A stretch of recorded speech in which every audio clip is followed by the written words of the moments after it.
every day a little bit more about what we're singing about.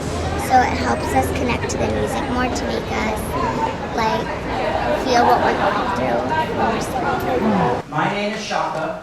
I'm a poet, I'm a writer, I'm a community activist. I have a very personal connection to one piece of the story that you're going to be telling about the modern American Civil Rights Movement. My dad's organization was SNCC, the Student Nonviolent Coordinating Committee. They worked on a principle of nonviolence. Okay? So this movement that you're reading about, it was rooted in nonviolence. We're going to talk today about why this book was written, what exactly was the Civil Rights Movement, what was it, why was it, who was it, did they achieve their goals, what were their goals, what is left for us still to do, and how does this affect our lives today? The stories that you guys are telling right now in the summer of 2015 are so important, particularly because of where our world is today. I've been reading about how we got to where you are in this opera, how we got to what's called the modern civil rights movement. How did we get there? The incident with Rosa Parks happened. Have you ever heard of the Little Rock Nine? There were 9 students to be put in an all-white school, and they were brutally bullied. When the Constitution was written, in that document, the Africans that were living here were declared 3/5 of a human being. We have these thoughts in our head because we've evolved out of a system that really has forced them on us. When America was growing stronger and stronger, and cotton and tobacco were fueling that, there were slaves that were doing that. The other thing you should remember is all these people came together. Whites, blacks, women, people from all races, Christians, Jews, Muslims came together. The Civil Rights Act was passed 65, 35, 50 years ago. What effect all this history has had on us? Kind of like the point we're going back to what we used to, what we changed. Do you believe if there's like one person out there that's not prejudiced? That's a really good question. Because to be honest, I think I was never prejudiced in my life. Like I'm like never, because my grandma always told me that if you're prejudiced, that means you're prejudiced to yourself because you're the same people. It's your message that we have to get out there.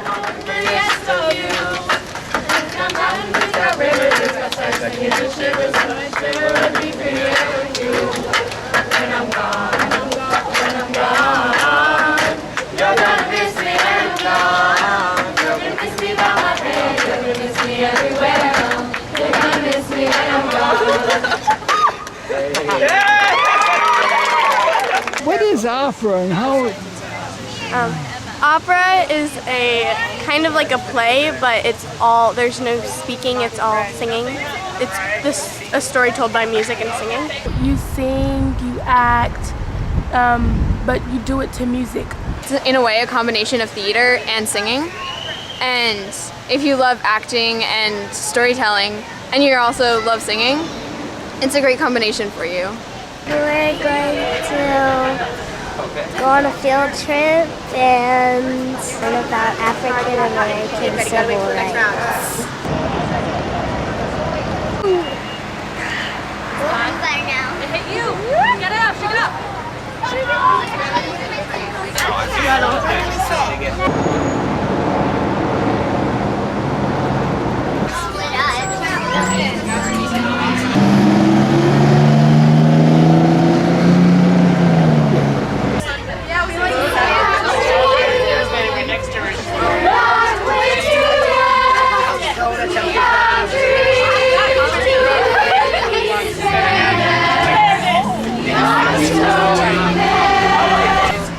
Gathered here to feel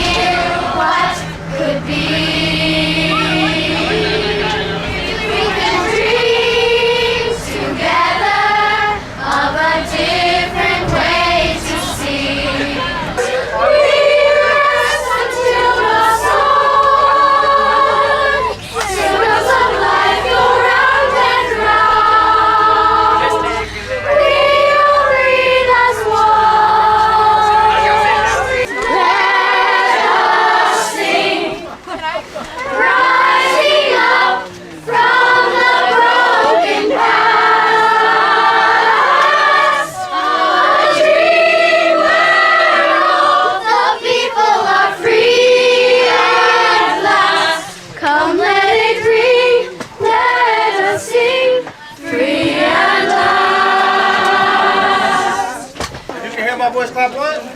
You hear my voice clap twice? You hear my voice clap 3 times? All right, ladies and gentlemen, I want to introduce you to the CEO and president of WLCAC. He's a great man in the community, been doing it for many years, Mr. Tim Waters. So, welcome to WLCAC, and I just wanted to say a few words to you about the special nature of your trip this year. This is the 50th anniversary of the Watts Revolt, and I wanted all of you to understand the power of that distinction, that this organization has been here ever since the War on Poverty was declared in late 1964. It's a really big deal that this organization has been here for 50 years. It's the only one of its kind in America. We think that the most important part of education is exposure to the arts and cultural enrichment. So, I want you guys to tell me, what do you see? There's no wrong answer. It's art. That's the beauty of art.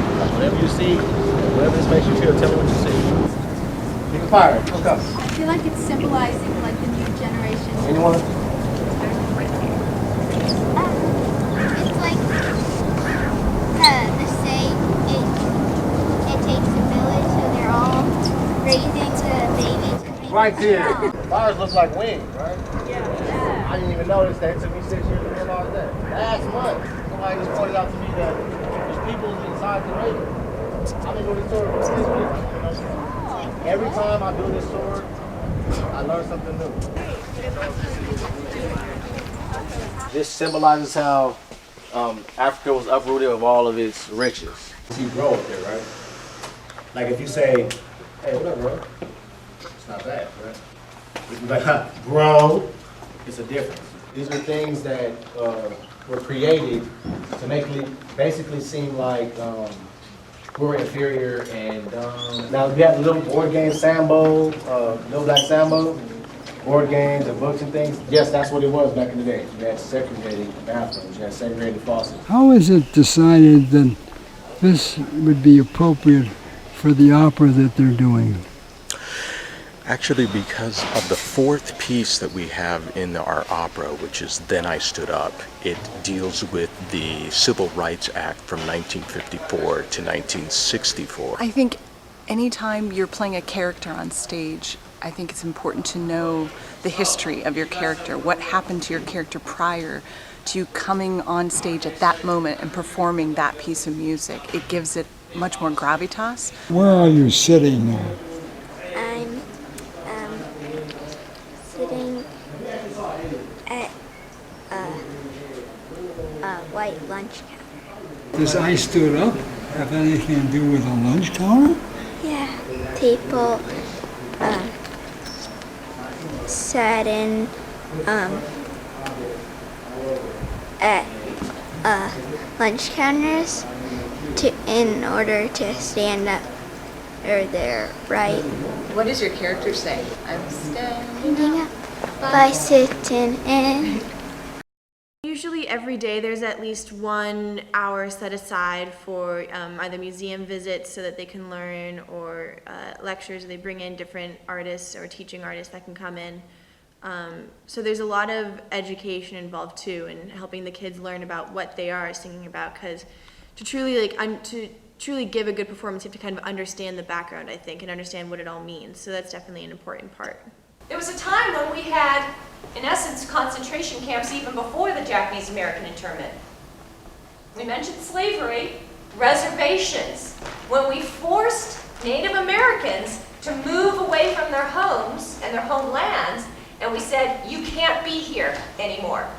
From last week, when we talked about Brundabar, and we talked about Terezin, right? We talked about a concentration camp is, again, a prison, right? Do you remember, what details do you remember? When the Red Cross came, yeah.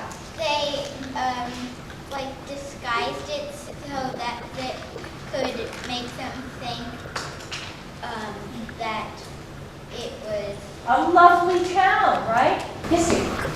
My grandpa, he's Japanese and he should have been put into an internment camp, but he was in Hawaii.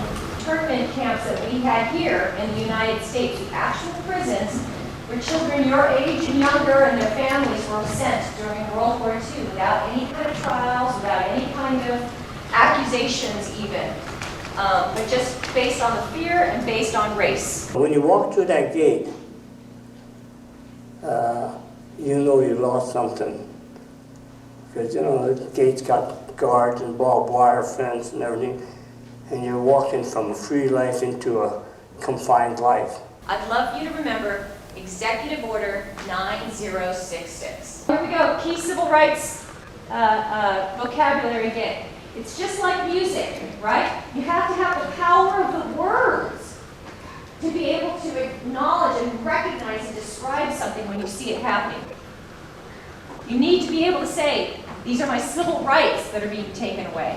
What is that? You have to match the words to the definitions from A to M and 1 to 13. We have civil rights, discrimination, hate crime. These questions are just essential vocabulary and concepts for the whole entire idea of discrimination against a group. Spreading of ideas or information, true or untrue, with the purpose of manipulating public opinion to gain support for one's cause or to discourage support for another. Yeah, that's an important one. What do you think the answer is? Propaganda. Heck, yeah. Hostility towards Jews as an ethnic or religious group, often accompanied by social, economic, and political discrimination. You think you got an answer for it? Anti-Semitism. What do you think it is? I think it's 12, scapegoat. Scapegoat, that's exactly right. Words are power. Words are power. It's amazing for them to be doing an opera. Like, it's so crazy about these tough subjects.